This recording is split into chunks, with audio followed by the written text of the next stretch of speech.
Good morning and welcome everybody to the Crypto Mining Show, your one-stop shop for all cryptocurrency news from the perspective of a cryptocurrency miner. I go by Blind Run on the internet and Matthew in real life. Today we have tons of fun topics, least of which being, of course, the title that is clickbaity. That Vitalik Buterin is no longer a billionaire. We're also going to be talking about NVIDIA adding liquid-cooled GPUs to its basically server-grade GPU lineup. We have a new listing for a spec mineable coin that we were playing with called Caspa. We're going to take a look at its initial listing. We also have basically someone getting in trouble for talking about Vitalik, so we'll see if we get in trouble. And then Bitcoin and Ethereum hash rates hit all-time high despite bear market. And Wall Street says a federal digital dollar spells destruction for banks. Here's the question. Do we want to destroy banks and sacrifice that for the centralization of a currency under the federal government or not? I think we know the answer to that one. Let's get into it right after a word from today's sponsor. Today's sponsor is Crypto.com. Crypto.com is my go-to centralized exchange for liquidating my crypto assets. With their Crypto.com Visa debit card, I can load up my mined Ethereum to pay for power and other operating costs quickly while earning up to 8% cash back. In addition to the Visa debit card, there are additional fiat options including wire transfers to easily receive your profits. Crypto.com also offers additional services including trading and even staking to earn additional revenue on your investments. Join 10 million plus users buying and selling 100 plus cryptocurrencies at true cost by using my affiliate link in the description for a $25 funding bonus. Or enter referral code SOAT at sign up for the same bonus. Remember, cryptocurrency investment comes with significant risks, so do your own research. Welcome back, everybody. So first things first, I wanted to remind you guys that we have moved all of the clips from this show over to a new channel called Crypto Mining Show Clips. So pretty self-explanatory there. And I'll show it to you guys. Here's what I need. I need some help because the channel is very new, and because we have moved all the clips over to here, none of the clips are now monetized, and clearly they're also getting less views. Now, if you're not familiar with YouTube, obviously it's going to take some time for all of this to basically build up, etc. But the goal is to get it monetized. So our first step is just getting to 1,000 subscribers. Currently, it's at 912 subscribers. So if you could go over there, and basically I have it in the pinned live chat. I also have it in the description. If you don't mind heading over to the Crypto Mining Show Clips channel and giving it a sub. Now, of course, if you watch the mining show every day and you don't want repeat content in your sub box, I understand. That's why we did the split off. If you don't catch it every day and sometimes you like to get the bite-sized clips here and there, or you want to go to the clips channel to find a particular clip from the show that you saw to share out with your friends and family and coworkers, etc., that's where they are. So just so you guys know, we're trying to build that channel up. It needs 1,000 subscribers and 4,000 hours of watch time before it can be monetized. And that is the deal. We did that so that you don't get multiple, basically the same content, right? Multiple videos of the same content on this channel. That does mean for this channel, if you are expecting new content or you see a new video, it is fresh content. It's not repeated content. It is not repeated from the live show or anything anymore. So feel free to hit that notification bell now, because you'll only be notified when we have a new video. It does mean a lot less videos on this channel. I'm trying to get one dedicated video out a day as well as the live show. Now, with all that aside and the community announcement done there, let's talk about NB Miner version 42.1, which was released 13 hours ago. Not much going on here. just a fix for Linux. So you don't really need to download it for Windows if you're already running version 42, which we have actually running back on the test bench here and mining Ergo with the RTX 3050 and that 90% unlock at 70 mega hash a second. But if you are on Linux, basically the fix is an ETH Linux light hash rate unlocker cannot unlock certain GPUs. Apparently there were some GPUs that it wasn't unlocking. Now that is resolved. So if you're having that issue on Linux or Hive OS, go ahead and update to version 42.1 for NB Miner and let me know how it functions and works for you guys. Now, I have been speculative mining a coin called Caspa. If you're curious on what speculative mining is, go check out my video on what it is. You can just basically go into YouTube and search for what is speculative mining, and it'll probably be the first video that comes up. Or if you can add the son of a tech to that, and my video will come up and it explains it. One of the coins I've been speculative mining was Caspa, and Caspa is essentially basically a modified version of heavy hash for the algorithm, which is in theory supposed to move to optical proof of work. We'll talk about those details later on. It has been listed now, and it is listed on textbit.io. So if you're interested here, I have retweeted it. I'll give it a like as well, and the link is down below. We have the market pulled up here, and its initial listings are, as expected, kind of all over the place, but definitely sitting in the sub-penny area. There have been a couple buys at basically, I believe it was a 1/10 of a cent, or yeah, 100th of, no, 1/10 of a cent, but mostly it looks like it's going into the 100th of a cent price market, somewhere around there. You were able to mine a lot of it very cheaply with very tiny GPUs. I got a couple million mined with 8 1063 gigs. They've been put on hold personally, but you did have to build a node, etc. If you guys want to trade it, you can go hop in. Definitely make sure you go take a look at the project and review it before making any purchasing decisions. And this is not financial advice. It's just an announcement of a new proof of work coin that is now listed on an exchange. Therefore, you can actually mine it and sell it. And that's kind of it. So, you know, I'm going to try to cover those things as they come, and a lot of that comes down to the community and what you guys also update with me with as far as news topics, because here's the deal. Now, this one I found before you guys let me know in chat, but I can't keep track of, you know, all the new coins that release, all the new listings. I'm going to miss stuff. Part of the reason we do the live show is that it's the easiest way to get the most content out as quickly as possible.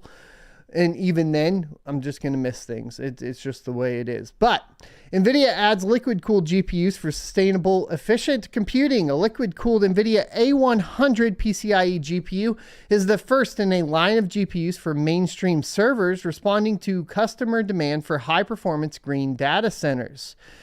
In the worldwide effort to halt climate change, Jack Smith is part of a growing movement to build data centers that deliver both high performance and energy efficiency. He's head of edge infrastructure at Equinix, a global service provider that manages more than 240 data centers and is committed to becoming the first in its sector to be climate neutral. Quote, "We have 10,000 customers counting on us for help with this journey. They demand more data and more intelligence, often with AI, and they want it in a sustainable way," said Smith, a Juilliard grad who got into tech in the early 2000s, building websites for fellow musicians in New York City, marking progress in efficiency. As of April, Equinix has issued $4.9 billion in green bonds. Their investment grade instruments Equinix will apply to reducing environmental impact through optimizing power usage effectiveness, an industry metric of how much of the energy a data center uses goes directly to computing tasks.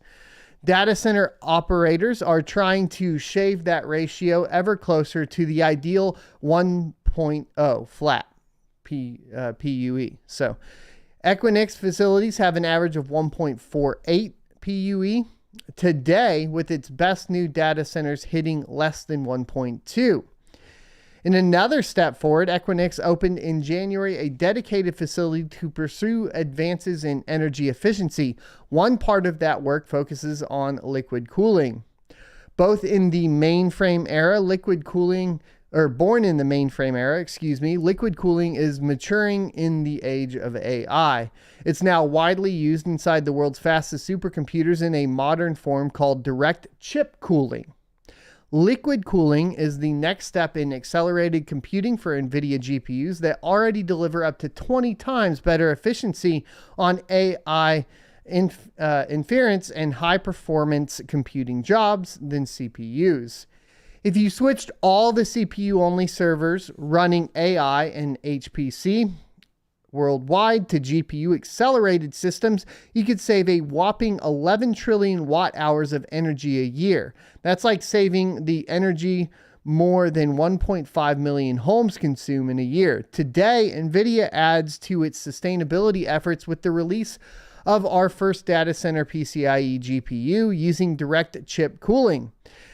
Equinix is qualifying the A100 80GB PCIe liquid-cooled GPU for its use in its data centers as part of a comprehensive approach to sustainable cooling and heat capture. The GPUs are sampling now and will be generally available this summer, saving water and power. This marks the first liquid-cooled GPU introduction to our lab, and that's exciting for us because our customers are hungry for sustainable ways to harness AI, said Smith.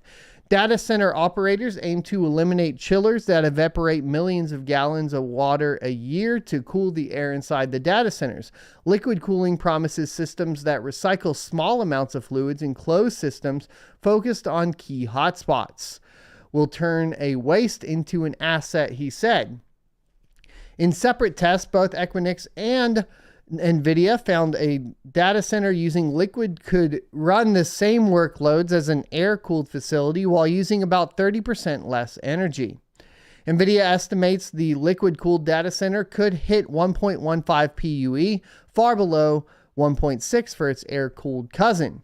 Liquid-cooled data centers can pack twice as much computing into the same space, too. That's because the A100 GPUs use just one PCIe slot. Air-cooled A100 GPUs fill two. At least a dozen system makers plan to incorporate these GPUs into their offerings later this year. They include ASUS, ASRock Rack, Foxconn Industrial Internet, Gigabyte H3C, Inspur, Invitech, Netrix, QCT, and Supermicro. Oh, and a couple more. WinWin, WeWin, there we go, and Xfusion. A global trend. Regulations setting energy efficiency standards are pending in Asia, Europe, and the US. That's motivating banks and other large data center operators to evaluate liquid cooling too. And the technology isn't limited to data centers. Cars and other systems need it to cool high-performance systems embedded inside confined spaces. This is the start of the journey, said Smith of the debut of the liquid-cooled mainstream accelerators. Indeed, we plan to follow up the A100 PCIe card with a version next year using the H100 Tensor Core GPU based on the NVIDIA Hopper architecture. We plan to support liquid cooling in our high-performance data center GPUs and our NVIDIA HGX platforms for the foreseeable future. For fast adoption, today's liquid-cooled GPUs deliver the same performance for less energy. In the future, we expect these cards will provide an option of getting more performance for the same energy, something users say they want. Quote, measuring wattage alone is not relevant. The performance you get for the carbon impact you have is what we need to drive towards, end quote, said Smith. And I mean, obviously, this is just really cool, but also sort of does relate to, in my opinion, some cryptocurrency mining, because if we could have essentially some sort of option on the GPU front, obviously these are going to be extremely expensive, right? But if you could have some sort of option that is getting shipped right away, that has my interest lies in, of course, the closed system and the recycling and how that's going to function and how that could be implemented into GPU mining. Should be extremely interesting, because right now, obviously, some of the problems that you have with mining facilities, specifically GPU mining facilities, but even ASICs to an extent, is you could get water blocks and put all those on. It's cost prohibitive, one, right? Two, it's time consuming because you got to replace all of that. Three, it adds a ton of different points of failure, especially in a mining rig where you have multiple GPUs, which means you're going to have multiple connections and points of failure across that entire thing. Plus, you have to worry about keeping the water filled up, or you have like the immersion option, which is messy, expensive, and obviously requires a lot of time as well. If you had an option to where you could purchase, you know, something like this as like essentially a version of this for, I guess, desktop grade GPUs that you would be that would be mineable, or even maybe a CMP lineup, would you be interested in doing something like that if the cost made sense, right? And that's kind of my question to you guys. So would you be interested? We'll do a poll.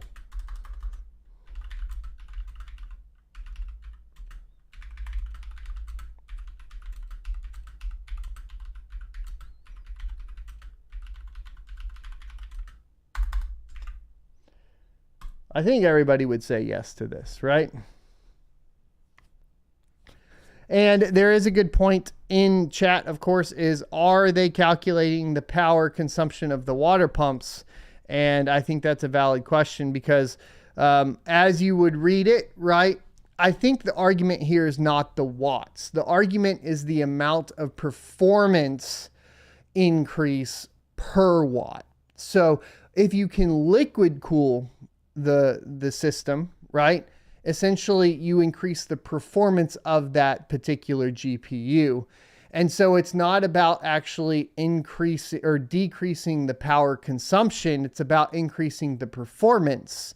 And I think that's very, very relevant, right? It's the same thing as if you had like an RTX 3090 and you increase the hash rate by liquid cooling it or adding the copper shims to it. And you went from maybe like 105 mega hash a second to 125 mega hash a second, right? It's the same concept. You are not necessarily utilizing much more power, but you are essentially increasing the workload that is happening on that system, right? Or on that piece of hardware. That's the idea behind it, is that you are increasing the performance capability per watt, right? And you do that by cooling it effectively or more effectively. Now, Ethereum co-founder Vitalik Buterin says he's no longer a billionaire. We're kind of leading this into something else that a viewer tweeted over, but Ethereum co-founder Vitalik Buterin says he's no longer a billionaire. Vitalik, the co-founder of Ethereum blockchain, recently said on Twitter post that he is no longer a billionaire. Last year, 28-year-old Buterin became the world's youngest crypto billionaire, as Ethereum had a market capitalization of $376 billion during that time. And this is in a tweet thread. He started out by saying, "What happened to talking directly to people being a virtue?" He put that in quotes. "By the way, I particularly appreciate that Elon and Jeff actually respond to people and don't just shout out their own stuff." He also continued by putting in parentheses once again, by the way, I'm not a billionaire anymore. And this is kind of silly. I don't think it's extremely relevant. Like, obviously, it's a sign of the bear market. That's its relevance, right? You had basically a bull run that created a billionaire who is now no longer a billionaire because we are in a bear market.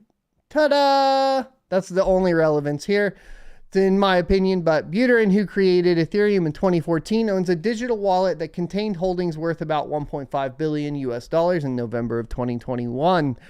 Earlier, he suggested that he'd welcome lower prices of digital coins, saying people who are deep into crypto would accept a bear market. He previously said that he faces a contradiction between wanting his blockchain to be more of a Bitcoin system and realizing what it will take to get there. Yeah, it takes you basically going away, right? Like, and this is why it's a contradiction. We talked about his contradiction thread not too long ago, and I'm not advocating for get rid of Vitalik. It's not an attack on Vitalik. It's just basically, if you wanted to compare the largest difference between Bitcoin and everything else, is that the founder is no longer around and the wallet's not touched anymore, right? Like, that is what creates it. There's no Bitcoin foundation that controls the changes made on the network. That's another big one. Obviously, what this comes down to is a problem of ego and control over the blockchain and thinking you know what's best, Vitalik. That's the problem, right?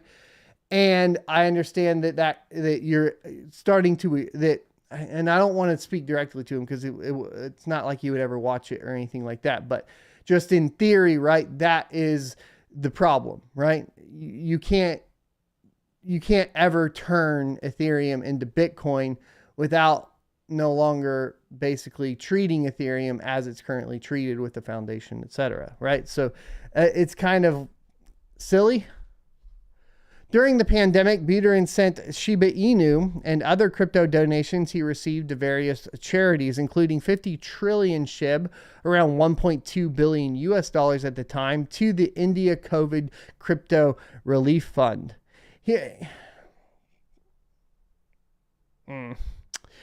He later burned about 90% of his remaining SHIB tokens. Buterin said that doing so required a set of complex procedures to access and send the SHIB tokens. If you're not using this NFT trading strategy, you better ignore everything that he just said. I just said. That's funny. All right, so I went into the next article there. So what does that lead us into, right? Because it gets interesting. And I talked a little bit about ego, right? What you say versus what you do is very important. And we've been going over Vitalik a lot. We've been talking about Ethereum a lot. We've talked about the contradictions, so on. Please go watch the old shows to catch up on those if you need to, or go check out the Crypto Mining Clips channel where they are listed. But Martin Shkreli, something like that, talks crypto on Twitter, says Vitalik Buterin is full of S, gets suspended. This is weird. Martin infamously became known as Pharma Bro after increasing the price of a life-saving drug by 5,000% and later ended up being jailed for 7 years after being convicted of securities fraud. But he's now been released from prison a year earlier than planned, and already he's jumping into the crypto-themed Twitter spaces, indicating he has his sights set on the world of altcoins now he's free. Over the weekend, the convicted felon revealed that they really want you to know he's a convicted felon, by the way. But they revealed that he has started using Uniswap in prison, describing the decentralized exchange as, quote, really cool. And during another discussion on Monday, he described Ethereum's co-founder, Vitalik Buterin, as brilliant but full of the S word, and argued that security, scalability, and decentralization can be achieved simultaneously without resulting in one of them being compromised. That's an interesting concept. So he argues that security, scalability, and decentralization can be achieved simultaneously without resulting in one of them being compromised. And I think this has been a big debate that's going on recently, just in the crypto sphere in general. In fact, down in the comment section on Twitter, it's not uncommon for me to see, whenever we talk about decentralization, people basically coming out in defense of centralization and saying they want a centralized cryptocurrency option. And here's what I would take you back to, because I think that we need to start discussing the nuanced, basically, topics and portions of blockchain within it, right? So if we start talking about what has to be decentralized, end of story, doesn't matter, is going to be layer 1. So any layer 1 blockchain. So Ethereum, Bitcoin, on its base layer, it should be decentralized. In my opinion, it should also be simple, and it should also just be basically sound, right? It should be able to last forever. Now, I get a lot of this, of course, from all of the Bitcoin maximalists, and I think I stand by it. I agree with it for the most part, right? Things where we start moving into more centralization, let's say like building layer 2 to increase transaction speeds and so on, maybe like Lightning Network or whatever it may be. I think you can still keep those decentralized to a certain extent, right? Layer 2 would be like basically adding on top of, that's where I would put the scalability. So I think your scalability can still be decentralized by and large via layer 2. And I think that you keep those two separate, right? And then finally, the part where I would say you could compromise on essentially the decentralization factor, at least from my understanding, would be on the layer 3 portion. Specifically because you are usually utilizing some sort of layer 3 to interact with traditional finance, governments, banks, etc. So if you build that on top of it and you have your layer 3 and there are people that want custodial options, whether that's utilizing something as large as Gemini for like large holding funds and cold storage, or they want to utilize something like a Coinbase or a crypto.com. If you are interacting with some other currency that is controlled by a government, then I think I understand that perspective of going a little bit further in decentralization. Once again, I think this is a more nuanced topic than a lot of people within cryptocurrency like to give it credit for, and everybody likes to butt heads over it, right? So the most important part, though, is that your base layer, the layer 1, is decentralized, right? And I think that a large problem with Ethereum that comes into play, and with a lot of other blockchains, including small ones that like to come in and like spam my chat with stuff, is that they get really, really complicated on that base layer. They start adding things in. They want to make it more scalable. They want to make it more energy efficient. They want to do all of these things in that base layer that then compromises, well, the security for one, right? Which is a big problem. So do I agree with him that security, scalability, and decentralization can be achieved simultaneously without resulting in one of them being compromised? Yes, but only from a nuanced perspective, because I don't think you achieve full scalability on the base layer without compromising either the security or the decentralization, right? I think you have to go beyond that personally.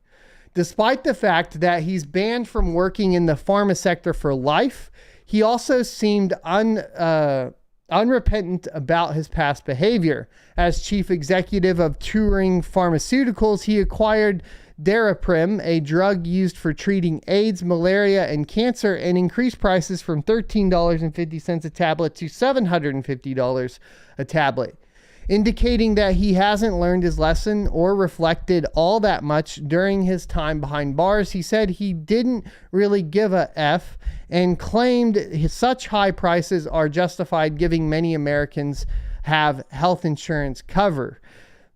This has been a problem in the US for a long time, and I'm sure it's a problem to a certain extent elsewhere.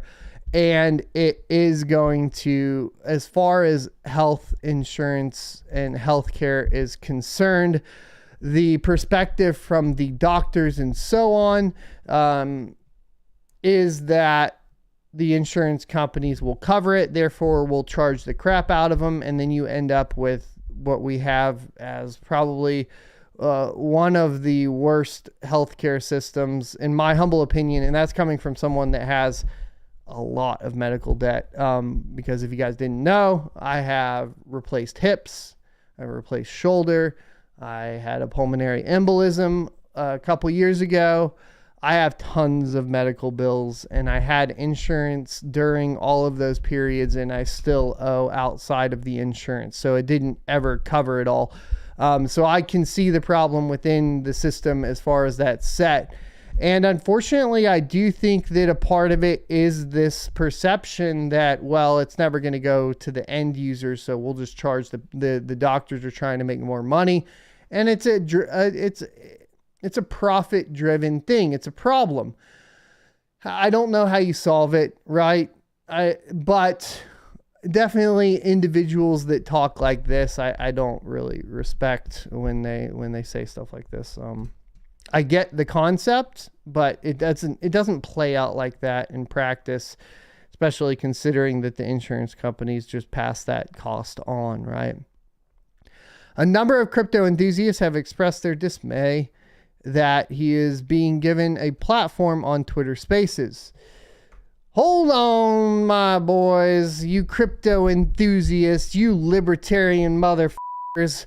You know what the deal is. You don't silence people because you disagree with them.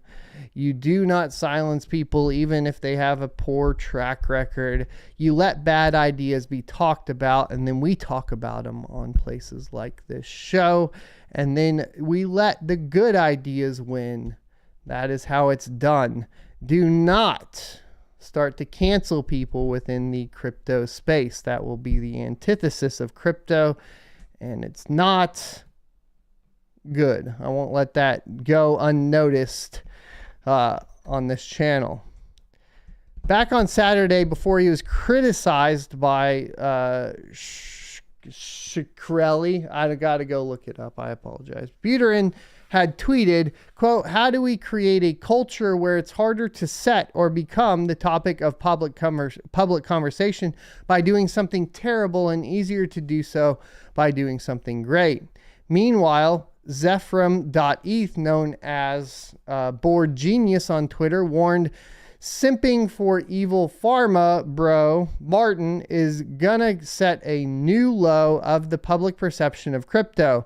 I find it morally problematic even as someone heavily into crypto. My man, anytime you start using problematic to silence people, I don't take you serious. Look, man, I don't agree with this guy did with pharma, but let him talk and then talk the points. Battle him with your ideas, not with just talking trash. Because now all I do is not believe anything Board Genius says because he doesn't have valid opinions and arguments. He just has attacks. His new Twitter handle, Enrique5060782, has already been suspended by the social network, indicating that he might not be popping up on many spaces anytime soon. It's unclear why. Well, it's pretty clear why to me, right?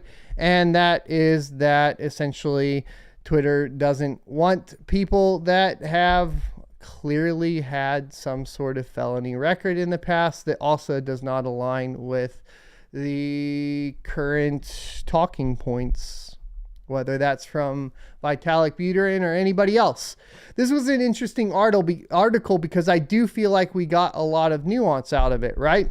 One, we got to talk about security, scalability, and decentralization, and the differences between layer 1, layer 2, and layer 3. So obviously he brought something up that we could talk about and discuss from our perspective and try to figure it out. And then we were able to discuss the idea of freedom of speech and who should be allotted it. I know that some people would say that felons, etc., should not have any freedom of speech. I've heard that argument before. I don't know how I feel about that necessarily. I feel like we should let everyone talk to a certain extent. Obviously, well, the idea is that you respond, right? And that's how I feel about it. Let me know what you guys think in the comment section below, as well as the live chat. Now, Bitcoin and Ethereum hash rates hit all-time highs despite the bear market.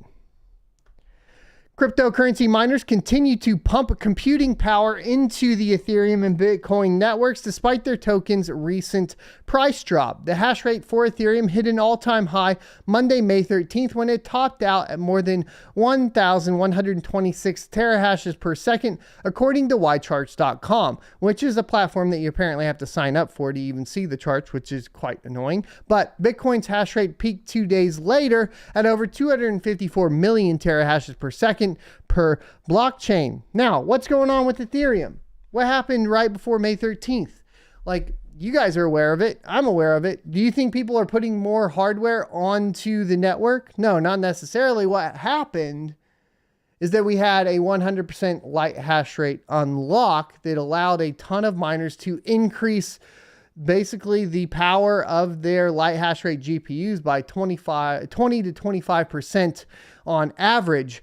And that is clearly going to create the new all-time high in hash rate. Now, it's also important to note that before that, basically, because we track it every day here on this show, the hash rate has been stagnant, right? Up until that point, we were sitting right at that like 1.04 to 1.07, not really fluctuating too much. So it's once again important to point out all of the factors that contribute here.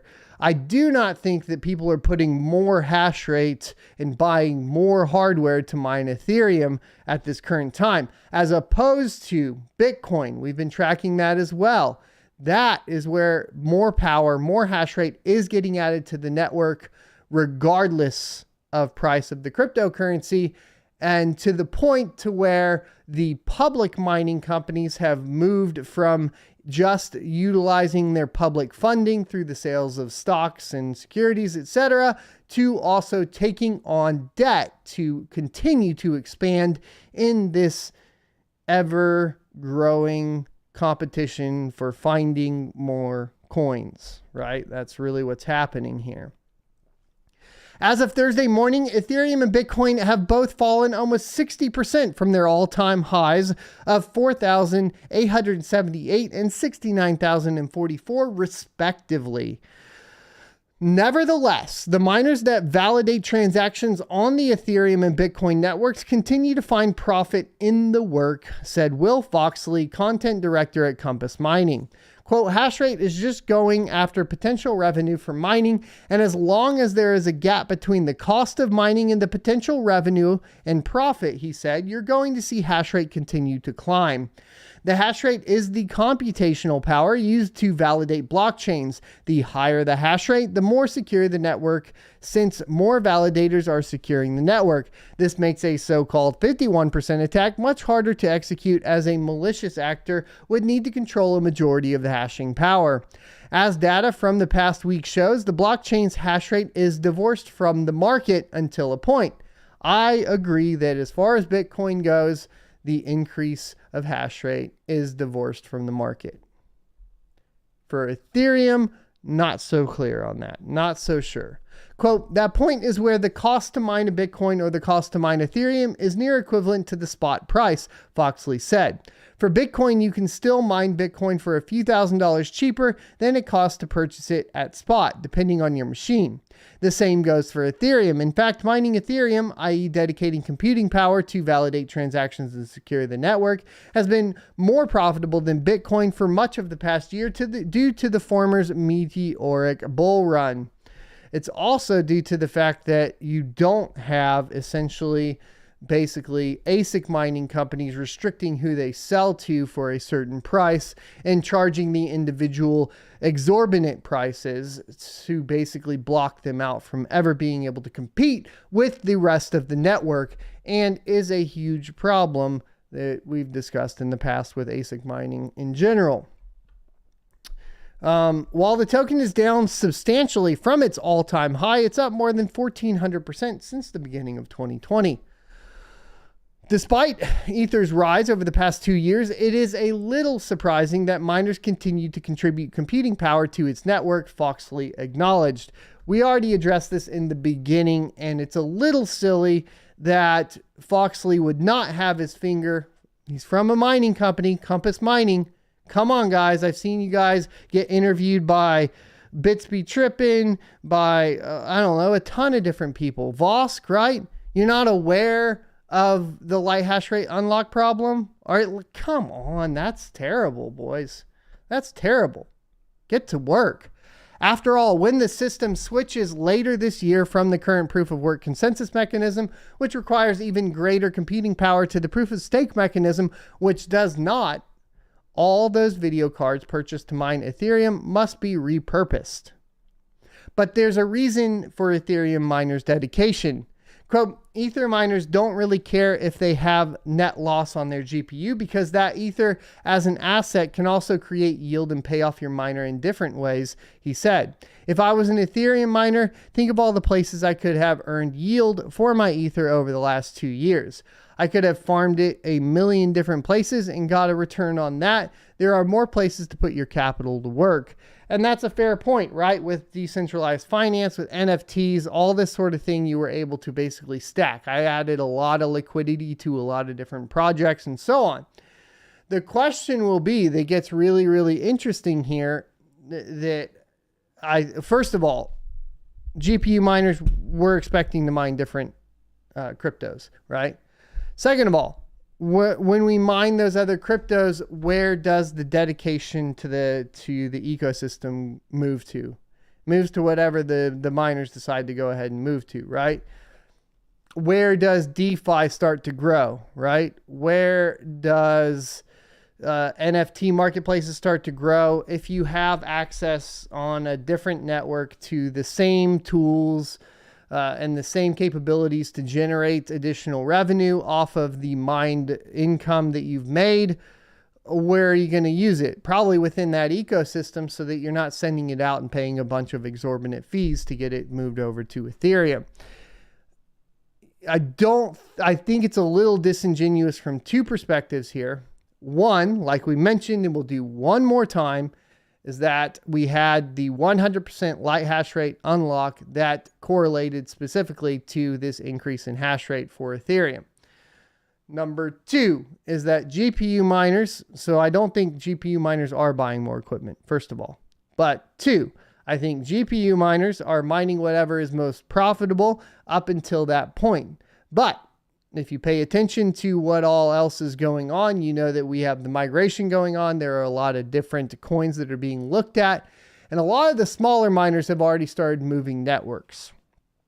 I think that this will become more and more common as the difficulty bomb makes, obviously, the amount of revenue you can make off Ethereum lower and lower and lower.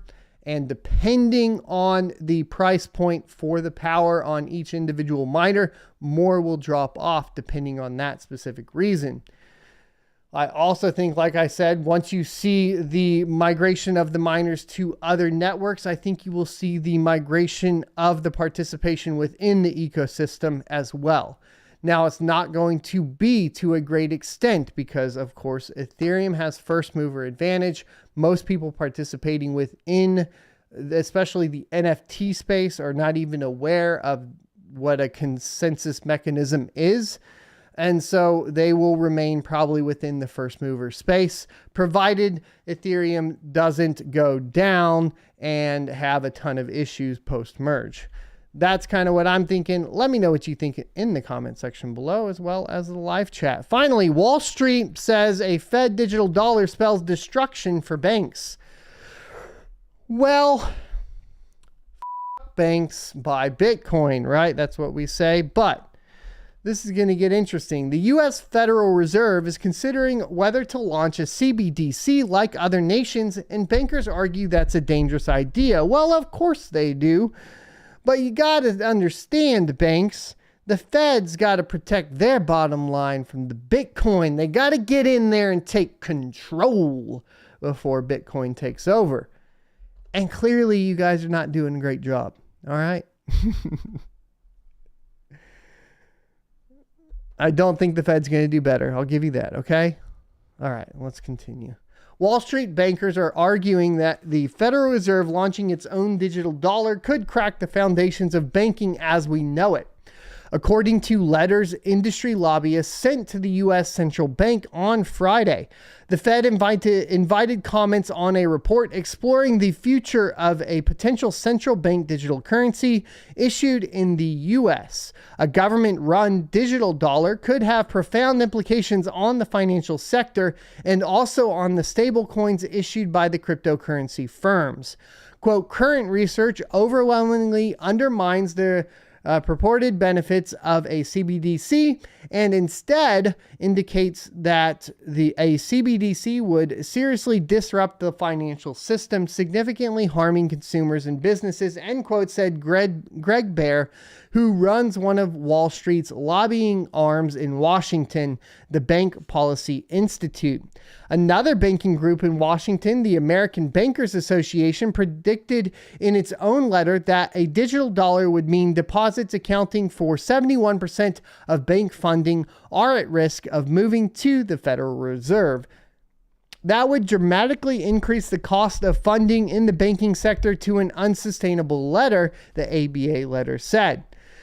The Fed board has been weighing the logic of introducing a digital dollar, although officials have been careful to remain neutral and suggest that any plan should have the backing of Congress and the administration.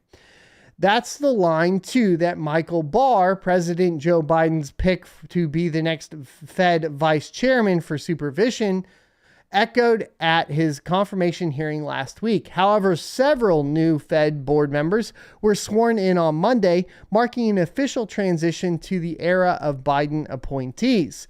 While a U.S. digital dollar has frequently come up in congressional hearings and debates over legislation, no bill has yet found traction that would encourage the Fed to set it in motion. The early negotiations over a CBDC often include its potential effect on stablecoins, and Fed Chair Jerome Powell has said he expects private stablecoins could coexist with the digital dollar. BPI's letter also argued that one of the most frequently cited reasons in support of a CBDC is that it would increase financial inclusion. Yet, as discussed further below, we are unaware of any substantiated use case for CBDC that would benefit low and moderate income people. Well, so here's the deal. Because the Fed would control the CBDC, the central bank digital currency, we know that the Fed would be able to essentially, out of thin air, print as much of the currency as they possibly could. And basically, they are the proponents, they are the cause to inflation because of this fact. So the number one effect on low to middle income people within the United States, citizens, that sort of thing, is inflation. We can see that taking place as things like gasoline to get to your job is more expensive, food to feed your family is more expensive. Just the day-to-day needs are rising in costs due to the overprinting of money by the U.S. government to fund things that are not within the U.S. This is what happens when we start to see the dissolution of governments and the managerial class. It's a pretty common problem that has run throughout history that I highly encourage you to take a look at. We could do all the same tropes like the Roman Empire, blah, blah, blah, all that sort of stuff. But the basic idea is you end up with a managerial class that has no real skills, that puts all of the burden of the things that the actual work that needs to be done on the lower class, the working class, that then ends up in a position where they can no longer afford to buy anything because to pay the managerial class, they decide to print more money to make sure that they maintain their lifestyle, thereby devaluing the actual money and assets that the working class has. And then you spiral into this sort of transformation. Transformations aren't bad. Okay. Transformations that we've gone through in the past, every single one that we look at, whether it's industrial or agricultural, or anything like that. Yes, they include some sort of difficult time, right?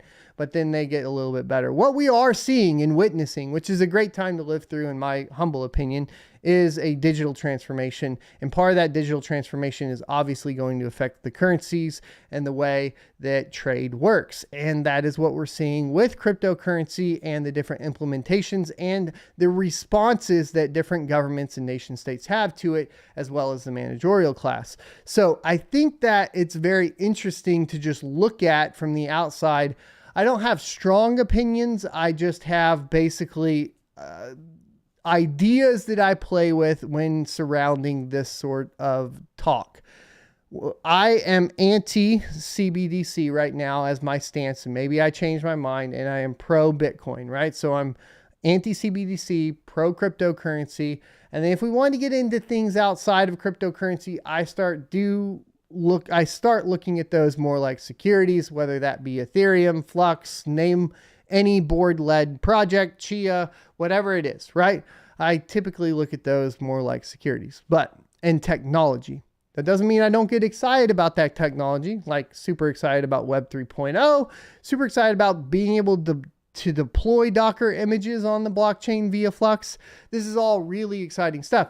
It's just when we start talking about the actual money supplies and the differences, I don't really consider a lot of them to be that, right? And that's kind of the clarification I have there. Now let's run the ad one more time because I do need to be running it twice a show. Bear with me, and then we'll get into mining profitability for the day. Today's sponsor is Crypto.com. Crypto.com is my go-to centralized exchange for liquidating my crypto assets. With their Crypto.com Visa debit card, I can load up my mined Ethereum to pay for power and other operating costs quickly while earning up to 8% cash back. In addition to the Visa debit card, there are additional fiat options, including wire transfers, to easily receive your profits. Crypto.com also offers additional services, including trading and even staking, to earn additional revenue on your investments. Join 10 million plus users buying and selling 100 plus cryptocurrencies at true cost by using my affiliate link in the description for a $25 funding bonus. Or enter referral code SOAT at sign up for the same bonus. Remember, cryptocurrency investment comes with significant risks, so do your own research.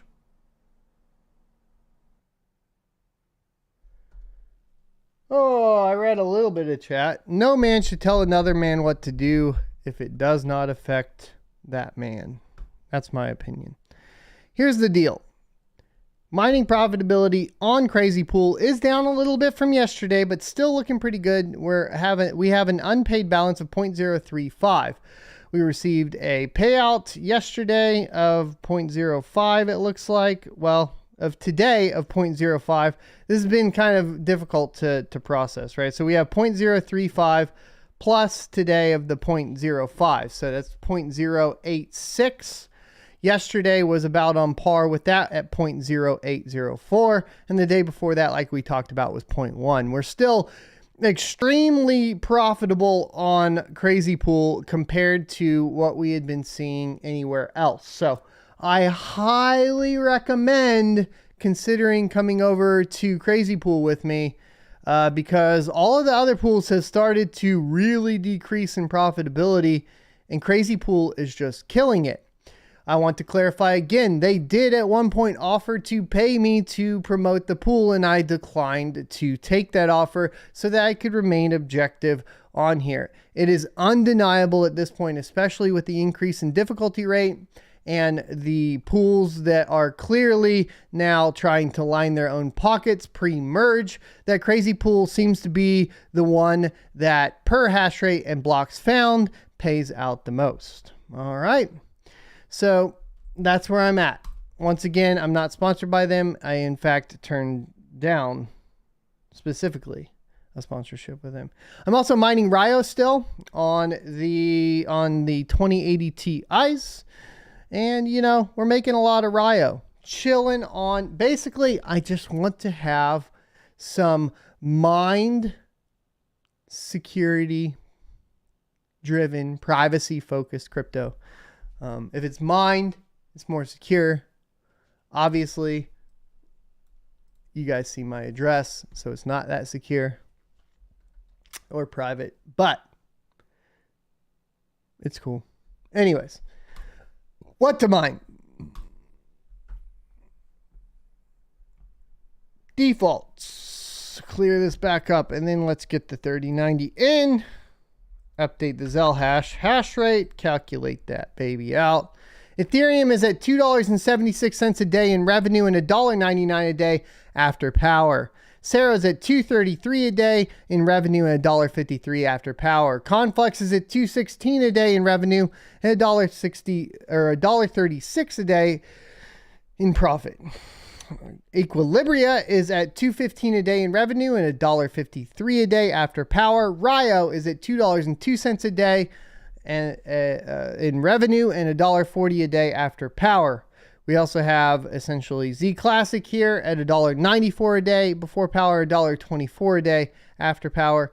Ethereum Classic $1.91 in revenue. It definitely had a nice pump, $1.14 a day after power. We have Flux at $1.86 a day before power, and $1.17 a day after power, which does mean Ergo is more profitable than Flux as well as Ethereum Classic because of its lower power consumption. $1.85 a day in revenue, so it's lower than the aforementioned other algorithms and coins. However, because the algorithm is power efficient, you're at $1.23 a day after power. So there you go. Let's take a look at mining pool stats, see if we're increasing that Bitcoin hash rate. It's at 233 exahash a second, no changes from yesterday. Let's take a look at Ethereum, and Ethereum is at 1.09 petahash a second, no change from yesterday. Ethereum Classic, we started to see a slight rise in hash rate, and we still continue to see a slight rise in hash rate at 25.84 terahash a second. Taking a look at Flux. We are at 1.66 mega solutions a second. It has recovered from its 1.4 lows that were happening last week and over the weekend. I'm not too clear on exactly why that's happening, other than we did mention, of course, the decrease in the difficulty yesterday. That also being mentioned, of course, they have been talking about the different apps and stuff that are being deployed, and I think there's a little bit more interest happening. I do want to make something very clear, though, that people should understand. What Flux is, at the end of the day, right now in its current iteration, is a virtual private server that you rent out. So if you wanted to deploy, when they do, it's very clever marketing, because if you want to deploy, I don't know, like let's say a Kadena node, right? You can do that on any virtual private server, right? You can pull the Docker image you can submit it, you can put it on whatever you want, DigitalOcean, AWS, like any of those. It is really cool that you can do that on Flux. I'm not taking away from that. What I'm saying is when you read the marketing material, realize that's exactly what's happening, okay? Realize that without Flux, people would just do it on another VPS. It is what Flux is supposed to do. If Flux was not doing that, then we'd have a problem, okay? It's not necessarily a partnership. It's just a function of the service that Flux provides. It's an awesome service. It's the first of its kind on blockchain, but it's not like some sort of crazy partnership between Kadena and Flux, for example, or whatever it may be, right? If we get into parallel assets, that's different, right? Because that's going to be, basically wrapped versions of Flux on different networks. And then that's where we start talking about basically the integration of Flux with other projects and interoperability. There we go. I can say it. And then that's a little bit more significant. I want to make that clear because I do notice that like a lot of people be like, oh, did you see, whatever it is. I saw one today on Twitter. I believe Detroit Iris sent it over and asked my thoughts, and those are my thoughts on it, right? Pangolin is live on Flux, right? Another DEX is live on Flux. What is a DEX? What is a DEX run off of, right? What are they doing, right? It's been deployed on Web3 infrastructure. What does that mean? That just means that somebody spun up a virtual private server to host their decentralized exchange application on Pangolin. That's all it is, right? It'd be no different if basically Uniswap migrated from their current services over to Pangolin, right? Over to Flux.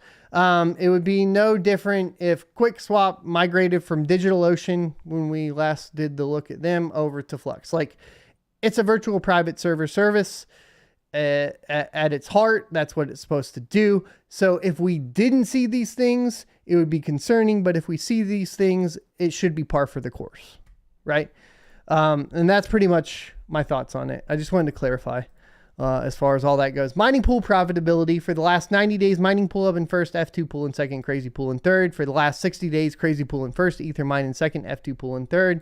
For the last 30 days, crazy pool in first, ether mine in second, mining pool up in third. For the last 21 days, ether mine in first, crazy pool in second, F2 pool in third. For the last 14 days, crazy pool in first, ether mine in second, nano pool in third. For the last 7 days, crazy pool in first, F2 pool in second, nano pool in third. For the last 3 days, crazy pool in first, F2 pool in second, hive on in third.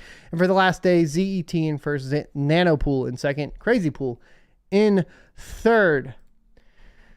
Oh, miner stat. Let's get it up. ASIC miners.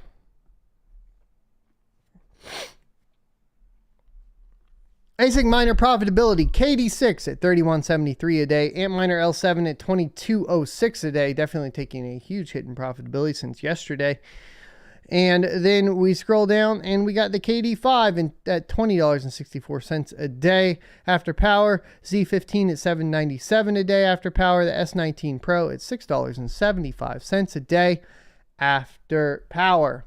There were no new sales earlier when I looked, but as of yesterday, we still have the same sales of the S19 Pro, 110 terahash at $7,790, with subsequent drops in the lower models going down to $7,000 for the S19J Pro and down to $6,800 for the S19J Pro 100 terahash model.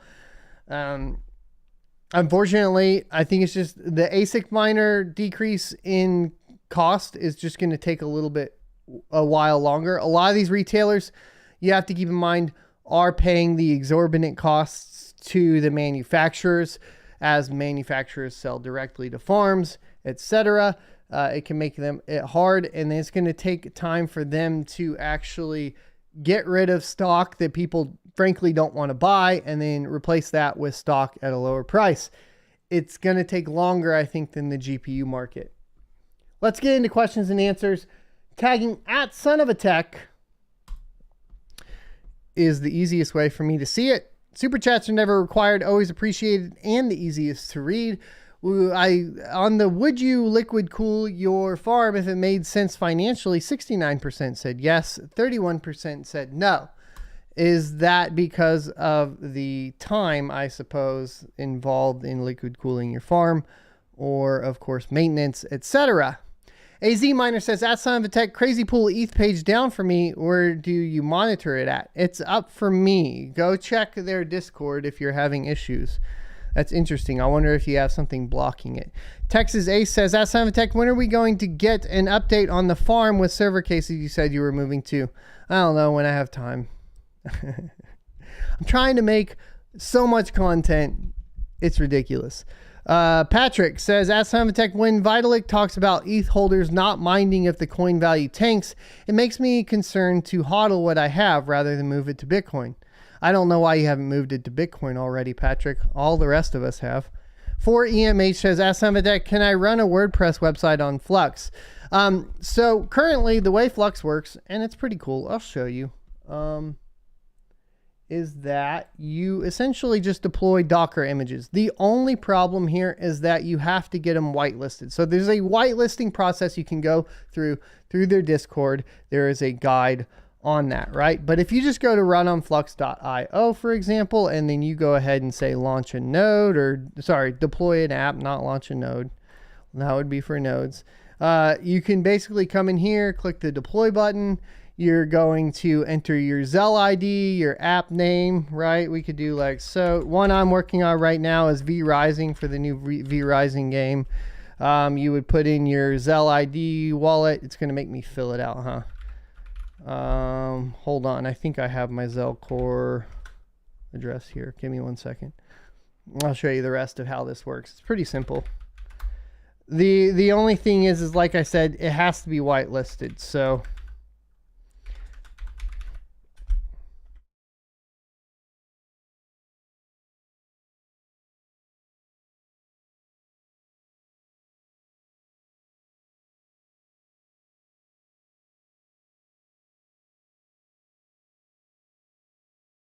Yeah, so you can get into your Zelle Core wallet, copy your address.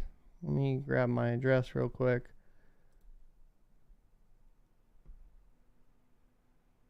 Or your Zelle ID, excuse me. Oh, I believe you can do it from the apps portion. Post that in. And then essentially you just have a Docker Hub repository, right? So if you go to Docker Hub, you can come up here, like for the vRising server. I think anyways, I was working on getting this one whitelisted, but you would essentially go here, you would pull the Docker image, right? Paste that there, get rid of the pull, but it would look something like this. You add in whatever key variables. Usually they'll list like variables for you. So like if we wanted to name the server, we'd put the server name in, right? And whatever environment variables we want. If we need to run additional commands, usually for the directory, you can find the directory somewhere down here. For example, this one's right here. So we just pop this into the directory. Bing, bang, boom. Next step, you'd add in your ports. If you wanted to connect it to a domain, you connect it to a domain. And then at this point, like I said, you do have to get them all whitelisted currently. So the whitelisting information is in the Discord on how to get it whitelisted. Current stuff that's already supported is like TeamSpeak, Minecraft, Kadena nodes, lots of different other nodes. If you want to create your own repository, they actually make it pretty easy they even have a guide that like walks you through it pretty simply to create your own, basically your own Docker image here, right? So create your Docker image, submit it obviously to GitHub. It actually like baby steps you all the way through this process. This is common. This is something that's been done for pretty much everything else that's running currently. So if you're familiar with all this, it's very simple if you're already familiar with it, right? If you're not, go learn it. All right. Brian Nichols says, "Ask Son of a Tech, can you explain how Crazy Pool is more profitable than, let's say, Hivon?" One, it's a completely different payout method. So it's DPPLNS. Second, they have the lowest amount of MEV fees, and fees kind of are tied to it. Third, they use the NiceHash protocol instead of a standard Stratum protocol. So all those three reasons are why it's more profitable. Mick McAttack says, "Ask Son of a Tech, is it time to start buying used GPUs, or should we wait for when the price goes down?" That's up to you. I do not have financial advice surrounding that. I am personally probably waiting, but part of that is also because I'm upgrading the facility still. Felix says, "What about mining Alphium L1 sharding?" No strong opinions on that. Hugo says, "Ask Son of a Tech, any news on the merge?" It's happening in August, best case we know, as long as nothing bad happens, and we will get more information. It'll be posted on the channel like always. AZ Miner says, "Ask Son of a Tech, yeah, something is blocking on the home internet, works on mobile." Yeah, get checking it out. And then Trading Nickel says, "Ask Son of a Tech, I voted, if it makes financial sense, I would water cool, but it doesn't make financial sense. It costs a lot more than what I'd gain." Patrick says, "Ask Son of a Tech, I've been using 2 miners to collect Bitcoin payouts, but yeah, I don't know." Anyways, Boy Matthew says, "At Son of a Tech, hey, still waiting for the next farm vlogs update. By the way, do you have any particular advice for someone who wants to start a Flux node?"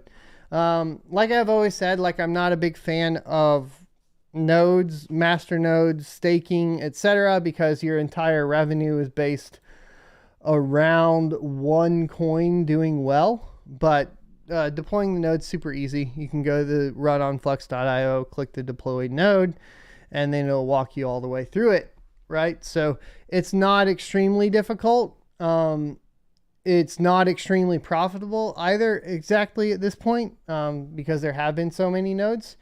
So it's really going to be up to you. Papa Lip says, "Ask Son of a Tech, added 370 megahash to the farm, but saw less yield per day on 2 miners for over 2 weeks. Went back to Crazy Pool, and so far so good. Thanks for the recommendation." Yes, sir, Papa Lip. Boinker says, ask Simon Tech, when it comes to water cooling, it is the cost of entry that stops me from liquid cooling more than anything, and cost of failure. I agree. Hugo says, ask Simon Tech, when will we have an update on the merge? When they give us a fucking update on the merge. I don't know, man. I think probably this Wednesday, tomorrow, we get more info. Diego says, at Son of a Tech, what is your strategy to sell what you mine once a week or once a month? Or do you consider price? And if so, what's the trigger? I'm starting and it's a slow process. Don't be scared. Don't be scared to sell at a loss because you can write that off on taxes, right? That's not financial advice. Please talk to a CPA and a tax attorney, etc. But don't be scared. If you're trying to reduce the amount of capital gains you're paying, you would technically convert it on the spot every day you get paid out. And then that makes technically makes your accounting at the end of the year a lot easier for the mining portion. In fact, it might even be advisable to always convert it right away. And then that way, from the mining perspective, you're not having to both calculate your revenue and your capital gains. You can just calculate the revenue and then go ahead and buy whatever you want and just set that aside for your capital gains. Makes it a little easier sometimes. But a lot of tools like Bitcoin tax make it easy no matter what these days too. MMO Star says, ask Son of a Tech, what about flux redundancy? If the miner shuts down the node, then what? What are you talking about? Redundancy as far as processing power is good. You basically have different instances or multiple instances that you can run. Redundancy on storage. So your persistent storage, there is an issue with that. I know that they're still working on. So let's say, like, I wouldn't run anything where you are reliant on persistent storage, right? So if it's like a Docker application where when you spin it up, most all of the configuration and everything that you need is put into like a script and into those variables, and that's all you need is it just spins that up over and over again, you're good. An example of one that I didn't like for just as an example was Minecraft, where once we lost one instance and it moved over, it worked as far as a couple times, and then eventually the whole server was wiped as far as everything that was built in there and so on. All the original kind of variables that we put in for that Minecraft server came back, but the actual data of like where buildings were, what had been built, what had been, whatever had been created, went away. So there's still those issues, right? And that's going to be a persistent storage issue. Toby says, that's Simon Tech, when we start the next test on Friday after the show, it'll be during the show at 9:45 a.m. Central, 10:45 a.m. Eastern. Rock Guy says, ask Simon Tech, staking through the exchange with risk at higher APY, or stick to safe but low APY wallet staking like through Exodus. I don't know about specifically through Exodus, but not your keys, not your crypto.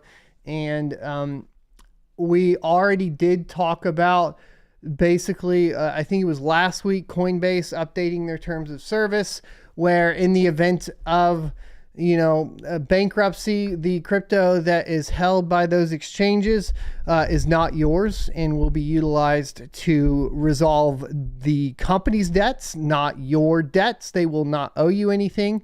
And that is part of their policy. To compound upon that, when we get into talking about Ethereum staking, this becomes even more relevant because the barrier to entry to staking Ethereum, for example, means that you have to use a centralized exchange unless you have 32 ETH to put into a node yourself, which does mean we're going to have centralization of Ethereum staking within custodial options, right? Non-custodial options, non-self custodial options. So That's one of the big problems that we're presented with right now at this time. My Cinema X says, Ask Vitalik, does Crazy Pool still use the loyal miner system? If I heard if I quit mining before the payout, I won't get paid even if I reach the payout threshold. You can go check out their FAQ. I was paid out when I switched back over. So I never had an issue in particular. Also, they do BSC payouts, which means daily and super, super low. So you don't really have to worry too much. You're pretty much always going to get a daily payout thanks to the Binance Smart Chain alternate payout method. Kurisaki's Corner says, that's some of that kind of off topic, but any tips for newer YouTube content creator, not crypto related, also sub to the new channel? The best tips I can give you is just keep doing it, even if you suck, and then eventually, hopefully you find your niche. I've been doing it for 12 years and really made no money until last year. So, if you're familiar with jujitsu, treat it like you would jujitsu, I suppose, which is you're just going to go get your butt kicked for a long time and you're going to keep doing it. And then maybe it pays off and maybe it doesn't. But put in the work,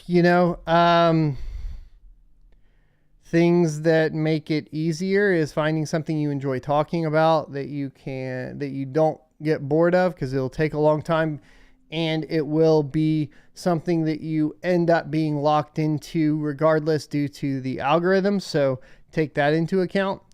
Yeah. Detroit Iris says, Ask Tech, did we ever figure out why ETC was pumping yesterday and today? No, I didn't. Rabid Mining says, Ask Tech, nice hat. Thanks, my man. Make sure you guys go sub to Rabid Mining as well. So that's going to wrap it up for me today. It is 11:02 and I am off to, speaking of jiu-jitsu once again, I'm going to go get some more bubbly cauliflower ears and get my ass kicked. I do have that sponsor swag. They're the ones keeping the channel alive for us right now. So definitely, if you haven't signed up for Crypto.com, utilize my Crypto.com affiliates and the promo code SOAT, S-O-A-T, when signing up to help support the channel. We have some separate separate videos that we have some other sponsors for. They're coming up hopefully this month. And look out for those, because I believe we do have some good sign-up bonuses. One of them's like up to $7,000 or something, which is pretty insane. But yeah, I'll see you next Tuesday. Also, if you don't see eye to eye with someone, it's okay. That's good. Use that to help strengthen your opinions and thoughts.